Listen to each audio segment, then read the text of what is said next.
Good morning all students.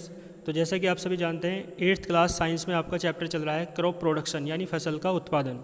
आइए मैं आपको डिफरेंस करा रहा था किस किस के बीच, मैन्यूर यानी खाद और उर्वरक के बीच। ठीक है, तो देखो लास्ट वाला रह गया था, they are generally added before the seeds are sown. यानी जो खाद होता है ना manure, they are generally add, वो तब मिलाया जाता है before the seeds are sown, बीजों को बोने से पहले खाद को मिलाया जाता है। ठीक है, बाकी फर्टिलाइज़र यानी उर्वरक के बारे में आप देखें, there is a set time for use, यानी इसका एक निश्चित यानी सेट टाइम होता है, निश्चित समय होता है इसके प्रयोग के लिए। ठीक है ना, तो ये डिफरेंस आपने पढ़े खाद और उर्वरक के बीच, मैन्योर एंड फर्टिलाइजर्स के बीच। ठीक है, इसके बाद आइए चलते हैं आगे। नेक्स्ट पॉइंट है आपका इरिगेशन। इरिगेशन होता है सिंचाई, यानी आप सिंचाई किस प्रकार करते हैं खेत में, उसके बारे में आपको पढ़ना है। ठीक है ना, तो सिंचाई तो आप समझते हैं क्या होता है।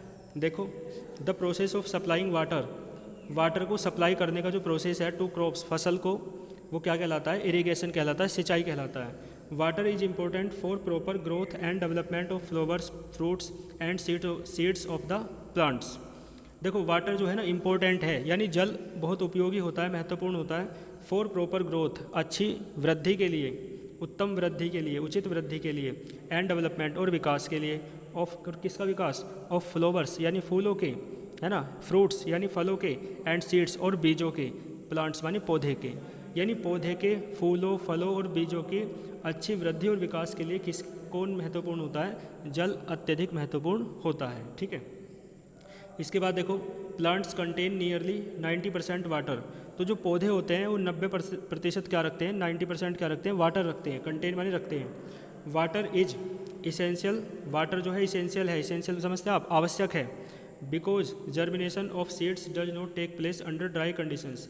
जर्मिनेशन माने अंकुरन, अंकुरन पता किसे कहते हैं, जब बीज से पौधा निकलता है तो उसे अंकुरन कहते हैं। तो जो जर्मिनेशन है यानी अंकुरन है सीड्स माने बीज का, does not take place under dry conditions, जो सूखी स्थितियाँ रहती हैं यानी खेत सूखा रहता है तब ये अंकुरन बीज का नहीं हो पाता है, उसके लिए क्या चाहिए, नमी चाहिए, जल चाहिए। Nutrients dissolved in water get transported to each part of the plant.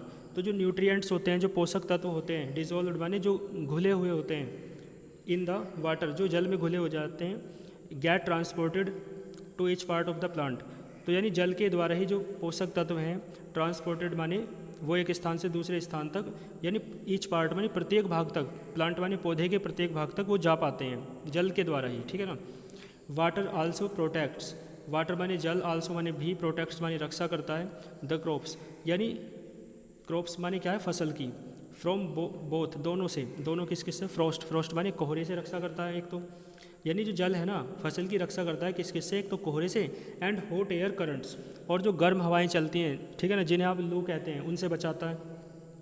To maintain the moisture, moisture माने नमी, यानी नमी बनाए रखने के लिए, ऑफ द सॉइल मिट्टी की नमी बनाए रखने के लिए, फॉर हेल्दी क्रॉप ग्रोथ, फसल की अच्छी वृद्धि के लिए क्या करना चाहिए, यानी फसल की अच्छी वृद्धि के लिए नमी बनाए रखने के लिए, fields have to be watered regularly, खेतों को रेगुलरली माने नियमित रूप से, वाटर्ड माने पानी दिया जाना चाहिए। ठीक है, या देना पड़ेगा। ठीक है, आगे देखो, crops require specific amounts of water at various stages of their growth.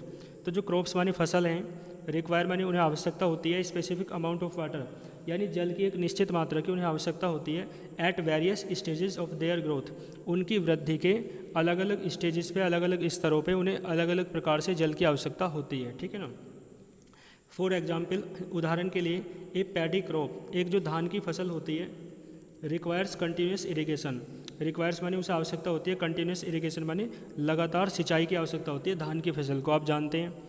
ठीक है ना, वाइल कॉटन, जबकि जो कॉटन होती है, जो रुई होती है, वीट जो गेहूँ होते हैं, ग्रैम जो चने होते हैं, do not require frequent watering, frequent माने बार बार, वाटरिंग माने जल की, उन्हें इन फसलों को यानी रुई की फसल, गेहूँ की फसल, है ना, और चने की फसलों को बार बार सिंचाई की आवश्यकता नहीं होती है। सिमिलरली, इसी प्रकार, सिमिलरली का क्या अर्थ होता है, इसी प्रकार, ए सैंडी सॉइल, जो एक रेतीली मिट्टी होती है, सैंडी सॉइल क्या होता है, रेतीली मिट्टी, विल नॉट रिटेन वाटर, वो क्या करती है, will not retain water, retain माने सोखना, वो जल को नहीं सोख पाती है। आप समझते हैं रेतीली मिट्टी जल को नहीं सोख पाती है अच्छे से। And hence requires frequent irrigation, और इस प्रकार उसे आवश्यकता होती है ज़्यादा सिंचाई की। फ्रीक्वेंट माने बार बार सिंचाई की आवश्यकता होती है।